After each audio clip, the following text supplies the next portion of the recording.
Hello everyone. So welcome to our new lecture. Now in this lecture we are going to study one of the another property, that is sublimation, considering the states of matter. Now in the previous lecture we have seen the properties, those who are boiling and freezing point. Now in this lecture we are going to see another property, that is sublimation. So for that purpose we can conduct a simple experiment where we have to take some sand in a crucible, then we have to put some iodine crystals on that crucible.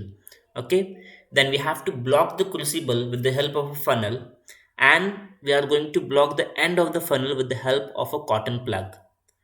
Okay, then we'll put that crucible on the burner and we will lit the burner.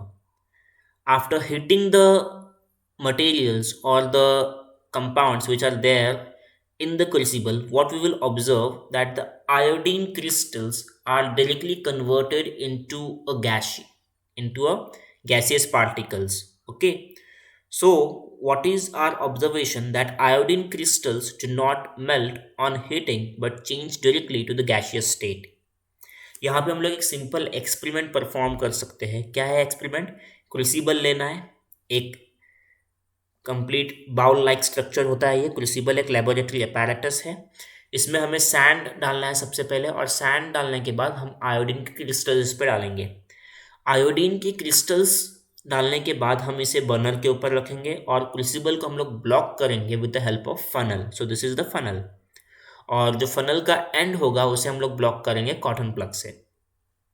And then will start to burn और provide heat to the crucible. इसमें क्या होगा कि iodine crystals का जो temperature है वो increase होगा, और हमें मालूम है कि जब कोई सॉलिड सब्सटेंस का हम लोग टेम्परेचर इंक्रीज करते हैं तो वो मेल्ट होना चाहिए. लेकिन यहाँ पे क्या हमें देखने मिल रहा है कि आयोडीन क्रिस्टल जो है वो हीट होने के बाद मेल्ट नहीं हो रहे हैं, वो डायरेक्टली गैसियस स्टेट में कन्वर्ट हो रहे हैं. Now, when the fumes of iodine hit the walls of the funnel, they cool to form solid crystals of iodine and stick to the funnel walls. और जैसे ये गैसियस स्टेट के जो हमारे क्रिस्टल्स हैं आयोडीन के, वो क्या होंगे, जो वॉल होगा फनल का, ओके, जो सरफेस होगा इनर सरफेस, उसके ऊपर जाके स्टिक हो जाएंगे, चिपक जाएंगे, और वो ठंडा होने के बाद वापस क्रिस्टल्स में कन्वर्ट होंगे. Okay, now thus on heating iodine does not melt and change to a liquid but directly changes to the gaseous state. यहाँ पर जो solid iron crystals है वो directly gaseous state में convert हो रहे हैं. Now the change of solid substance directly into a gas or vapor without first changing into a liquid is called sublimation. ये जो प्रोसेस है जहाँ पर solid substance directly gaseous state में या फिर वेपर स्टेट में कन्वर्ट हो जाते हैं, उसे ही हम लोग क्या बोलेंगे, सब्लिमेशन बोलेंगे. और हमें ध्यान में क्या रखना है कि सब्लिमेशन प्रोसेस में सॉलिड सब्सटेंस जो है वो लिक्विड स्टेट में कन्वर्ट नहीं होता. So this is the definition of sublimation process. Okay, same आप लोग एक्सपेरिमेंट कर सकते हैं नैप्थलीन बॉल्स के साथ भी. ओके, और नैप्थलीन बॉल्स भी जो है वो डायरेक्टली क्या होते हैं, गैसियस स्टेट में कन्वर्ट होते हैं while heating. So this is all about the sublimation process. Now let us go to the another point of this chapter. Now, if you have a glass, a rod, a door, or a white powder in front of you, how will you distinct or how will you identify all those products? हमारे सामने अगर कोई substance रखा गया है तो हम उसे किस तरीके से आइडेंटिफाई करते हैं? हम उसकी प्रॉपर्टीज़ को चेक करते हैं. हम देखते हैं कि वो प्रोडक्ट किस टाइप में है, किस शेप में है, कैसा है वो प्रोडक्ट, हार्ड है, सॉफ्ट है, ओके, उसका वज़न ज़्यादा है, कम है, उसका कलर क्या है, ओके, वो प्रोडक्ट जो है वो ओपेक है कि ट्रांसपेरेंट है, ओके, वो प्रोडक्ट को हम लोग टच करके देखेंगे कि वो सॉफ्ट है कि हार्ड है, टची है, ओके. ये सब क्या है, उसके प्रॉपर्टीज़ हो गए उस प्रोडक्ट के. और वो प्रॉपर्टीज़ को स्टडी करने के बाद हम समझ सकते हैं या फिर हम आइडेंटिफाई कर सकते हैं उस पर्टिकुलर प्रोडक्ट को. Okay, so all the substances can be identified by studying their properties. Now they can be put to use according to their properties. Now let's study the properties of substances in greater detail. So हम लोग one by one एक एक property जो है इन substance की वो study करेंगे अभी. Okay, so let us see the properties of substances. Okay, now the first property that we are going to see is a brittleness property. सो अगर हम लोग के हाथ में चॉक है तो हम चौक को क्या कर सकते हैं, ब्रेक कर सकते हैं, ओके, तोड़ सकते हैं चौक को। इसका मतलब क्या है कि जैसे ही उस ये क्या है, उस पर्टिकुलर सब्सटेंस की प्रॉपर्टी है कि वो ब्रेक हो सकता है इजीली, ओके। जब हम लोग किसी ऐसे सब्सटेंस के ऊपर प्रेशर एक्सर्ट करेंगे या फोर्स एक्सर्ट करेंगे और अगर वो ब्रेक हो जाता है स्मॉल पीसेस में, तो ये प्रॉपर्टी क्या है उसकी, उसे ही हम लोग क्या बोलेंगे, ब्रिटलनेस प्रॉपर्टी बोलेंगे, ओके। सो यहाँ पे बहुत सारे सब्सटेंस यहाँ पे दिए हुए, चौक हो गया, ब्रिक है, ब्रिक भी ब्रेक होता है इजीली, एलम क्रिस्टल्स, ग्लास है, ओके, या फिर राजगीरा वाड़ी। सो ये जो भी सब्सटेंसेस है, इन्हें अगर हम लोग इनके ऊपर अगर प्रेशर अप्लाई करते हैं तो वो क्या होता है, ब्रेक हो जाते हैं स्मॉल पीसेस में।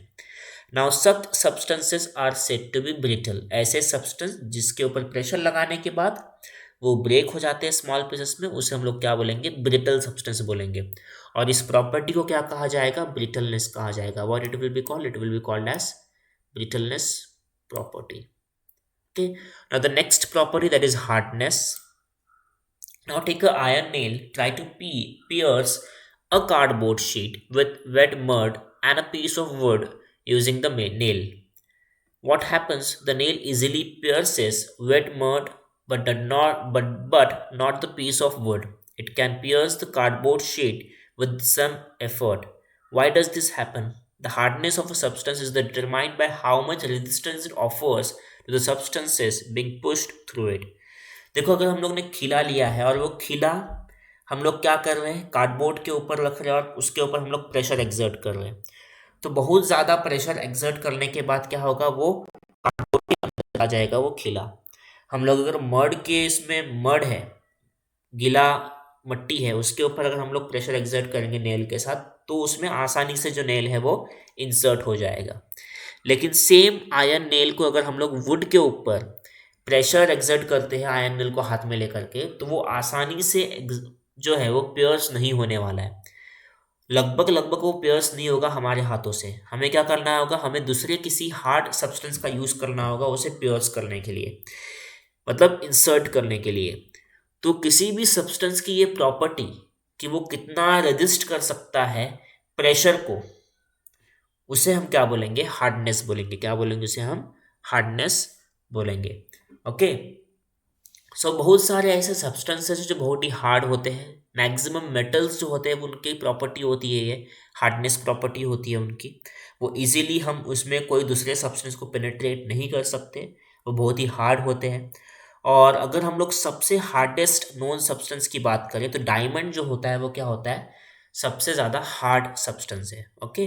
Diamond is the hardest non substance. Now the next property that we are going to see is elasticity. So elasticity क्या है, देखो इसका सिंपल एग्जांपल है रबर बैंड्स। जब हम लोग रबर बैंड को स्ट्रेच करते हैं तो उसका शेप क्या हो जाता है, चेंज हो जाता है, ओके। और जैसे ही हम उसे रिलीज करेंगे, जो हम लोग ने काइनेटिक एनर्जी यहाँ पे जनरेट की है उसे हम लोग जैसे ही रिलीज कर देते हैं, तो क्या होता है, रबर बैंड वापस अपने इनिशियल पोजीशन पे आ जाता है। जैसे वो पहला था वैसा ओरिजिनल शेप वो वापस रिटेन कर लेगा। तो ये जो प्रॉपर्टी है जहाँ पर फोर्स एक्सर्ट करने के बाद शेप और साइज चेंज होता है और फोर्स निकालने के बाद वो पर्टिकुलर सब्सटेंस अपनी ओरिजिनल शेप और साइज को वापस रिटेन कर लेगा, इस प्रॉपर्टी को हम लोग क्या बोलेंगे, इलास्टिसिटी बोलेंगे। क्या बोलेंगे उसे हम लोग, इलास्टिसिटी। Okay, so elasticity क्या है, it is the property wherein we can observe that the substances will change their shape when a force is applied on them, but return to their original shape and size when the force is removed. So this property is called as elasticity, okay, very much important property of any substance. So if the shape is retained after the removal of the force, then this property is nothing but elastic property or elasticity, okay. Now the next property is fluidity, or I can say it as the flow of the material or the substance. Now take a flat metal sheet of the size of a notebook, holding it at an angle, put a drop of water, honey and gum at different places on the board. Observe how they flow down the slope. Liquids flow down on the sloping surface. This property is called fluidity. Okay, अब यहाँ पे simple experiment है, क्या कर सकते हैं हम लोग कि एक मेटल शीट लेनी है हमें, उसे हम लोग को एट एन एंगल, एक पर्टिकुलर एंगल पे प्लेस करना है, और मेटल शीट पे हम लोग पानी का ड्रॉप डालेंगे, हनी का ड्रॉप डालेंगे, और जो गम है ग्लू उसका ड्रॉप डालेंगे। हम क्या ऑब्जर्व करेंगे कि जो वाटर है वो बहुत ही क्विकली फ्लो हो गया सरफेस से, हनी जो है वो स्लोली स्लोली फ्लो हो रहा है, और जो ग्लू है वो थोड़ा कम स्पीड से, बहुत ही कम स्पीड से क्या हो रहा है, फ्लो हो रहा है। लेकिन तीनों भी लिक्विड जो है वो क्या हो रहे हैं, फ्लो हो रहे हैं। तो ये जो प्रॉपर्टी है लिक्विड की फ्लो करने की, okay, when it is kept on a sloping surface, that property is called as fluidity, it is called as fluidity. Okay, now the fluidity of any liquid is determined by how easily it flows. जो सबसे easily, बहुत ही आसानी से flow हो जाएगा sloping surface पे, उसकी fluidity क्या होती है, ज़्यादा होती है। So in this case water की जो फ्लूइडिटी है वो क्या है, ज़्यादा है। Okay, so this was the another property. Now next property that we are going to study is density और डेंसिटीज ऑफ द सब्सटेंसेस। देखो, कुछ सब्सटेंस जो है अगर उसे हम लोग पानी में रखते हैं तो वो क्या होता है, डूबते नहीं है, लेकिन कुछ सब्सटेंस क्या होते हैं, डूब जाते हैं पानी में। इसका मतलब क्या है कि उस पर्टिकुलर सब्सटेंस की डेंसिटी क्या होगी, ज़्यादा होगी। ओके, सो डेंसिटी मतलब क्या है, देखो, the mass of different substances having the same volume can be different. बहुत सारे सब्सटेंस ऐसे होते हैं जिनका मास जो है वो अलग अलग होता है, लेकिन उनके वॉल्यूम सेम होते हैं। फॉर एग्जाम्पल, एक आपने बॉक्स लिया है और उस बॉक्स का वॉल्यूम समझो है 5 मीटर क्यूब। कितना है वॉल्यूम, 5 मीटर क्यूब का वॉल्यूम है उस बॉक्स का। इस बॉक्स में अगर आप लोग स्टोन्स डालते हैं, स्टोन्स, बहुत सारे स्टोन्स, कंप्लीटली इस बॉक्स को आपने स्टोन से भर दिया है। ओके, 5 मीटर क्यूब का वॉल्यूम का ये बॉक्स है, उसमें आपने स्टोन्स से उसको भर दिया है। अब दूसरा बॉक्स है, उसका वॉल्यूम भी क्या है, 5 मीटर क्यूब। क्या है उसका वॉल्यूम, 5 मीटर क्यूब ही है उसका वॉल्यूम भी। दोनों भी बॉक्स के वॉल्यूम क्या है, सेम है। लेकिन दूसरे बॉक्स में हम लोग क्या डालेंगे, कॉटन डालेंगे। क्या डालेंगे, कॉटन। अब बहुत ही आसान है इस सवाल का जवाब देना कि दोनों बॉक्स में से सबसे ज्यादा वजन किसका होगा। डेफिनेटली बॉक्स नंबर 1 का होगा, क्योंकि बॉक्स नंबर 1 में स्टोन रखे, हम लोग ने पत्थर भरे हैं, पत्थर भर के रखे। तो बॉक्स नंबर 1 का मास ज्यादा है और बॉक्स नंबर 2 का मास क्या है, कम है। लेकिन यहां पर हमें ये देखने मिल रहा है कि दोनों भी बॉक्स का जो वॉल्यूम है वो क्या है, सेम है।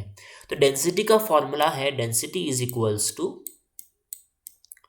मास अपॉन वॉल्यूम। डेंसिटी का फॉर्मूला क्या है, density is equals to mass upon volume. So पहले बॉक्स में मास ज्यादा था, ओके, और वॉल्यूम कम है, तो उसकी डेंसिटी क्या होगी, ज्यादा हो गई।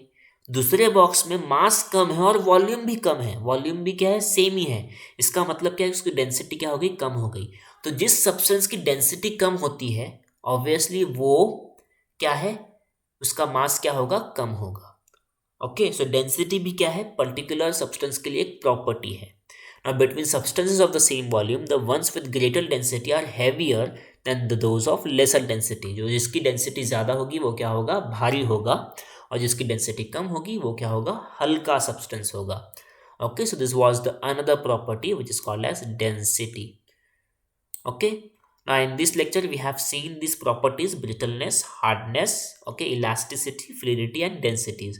Now in the next lecture we will see the another properties of this substances. Okay, so we'll meet in the next lecture. Until then, goodbye.